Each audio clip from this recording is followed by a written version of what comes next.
I want to break down how Zedd's mixes are so powerful but clean at the same time. And I've been listening to Zedd's music for like 15 years. Like, I've been listening since his first release on Spotify, which was Shave It. But I feel like at every step of his career, his mixes have just been a notch above everybody else.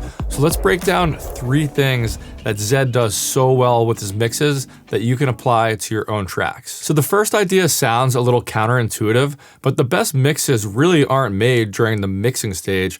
They're made during the songwriting and production stages. Like, let me show you what I mean. I wanted to catch you, but you pulled me like a magnet, and this could have been simple, but you dragged me through the fire. So this is the chorus of Zedd's track Lucky, and if I mute the vocals, you can see how the chords and the bass, they're really concentrated in the low mid area. Like, look how much space is left in the high mids and the highs. Now, where do you think the vocal is? I wanted to catch you, but you pulled me like a magnet. Look how concentrated it is in the high mids. Like, that's really where it's coming through. So this is a production decision. It's not necessarily a mixing decision. The reason this chorus sounds so huge is because there's a ton of background vocals supporting this big lead vocal. But the only reason all those vocals have space is because he chose nice and warm sounds for the chords and the bass. They're not too bright, and they leave a ton of room for the vocals to come through. And yeah, you can EQ things in the mixing stage, but I think it's way more important to choose the right sounds in the songwriting and production stages to fit in the right areas of the mix. Like, let's look at the drop.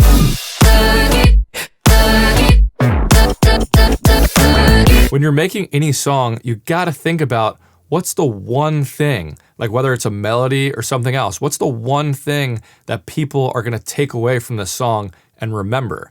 And in this track, it's this.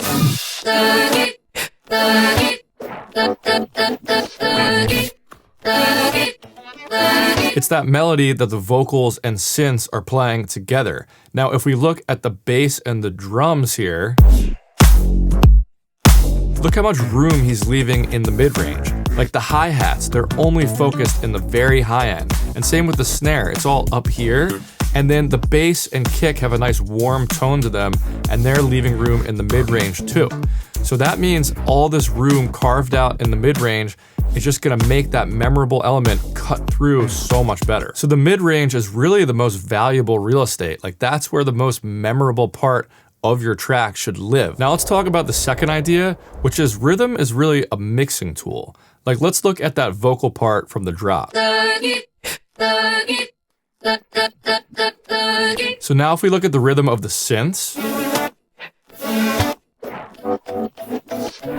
they have the same rhythm. So psychologically, what this does as listeners is our brain really only registers this as one big sound. Like, all these layers are just making up one memorable sound.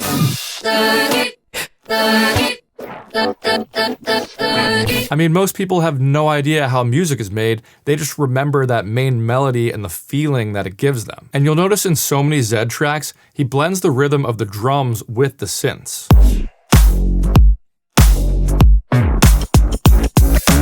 Like that part right there. He just made the drums and bass have the exact same rhythm as the lead vocal and lead synths for just that one part. So for that little part, every layer in the track is blending together to make one big cohesive sound. The mix can sound really powerful this way because there aren't a lot of competing rhythms. Our brains are really just hearing one big sound. And you can hear this same thing in the verses. The drum rhythm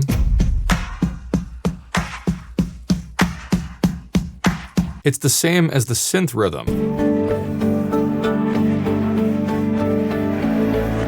So the drums become like the attack layer for the synths, and they blend into one sound.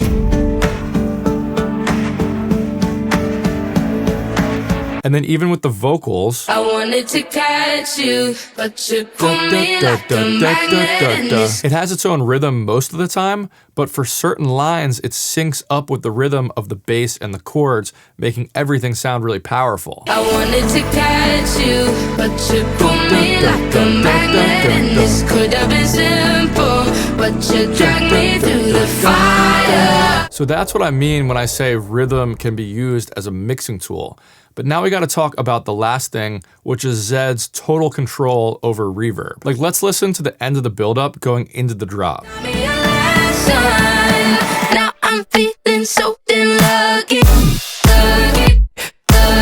You have this big atmospheric section in the buildup, and then it transitions into a totally dry drop with basically no reverb on it. And I know that's a pretty common thing to do, but Zedd just takes this to a whole nother level.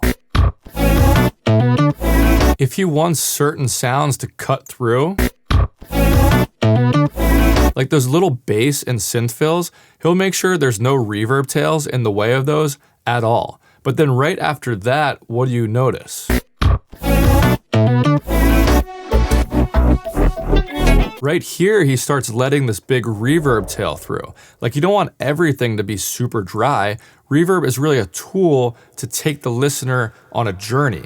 Like, a song is a roller coaster of emotions. Sometimes it's big and wet and atmospheric. Sometimes it's dry and intimate and in your face. And reverb is the tool that allows you to accentuate that. Anyway, I love talking about Zedd's mixes, so hopefully you guys found this helpful. Check out bigzstudios.com. I have a mixing course. I mix music for artists. I have sound packs on there. And as always, thank you guys for watching. I'll catch you next time. Peace.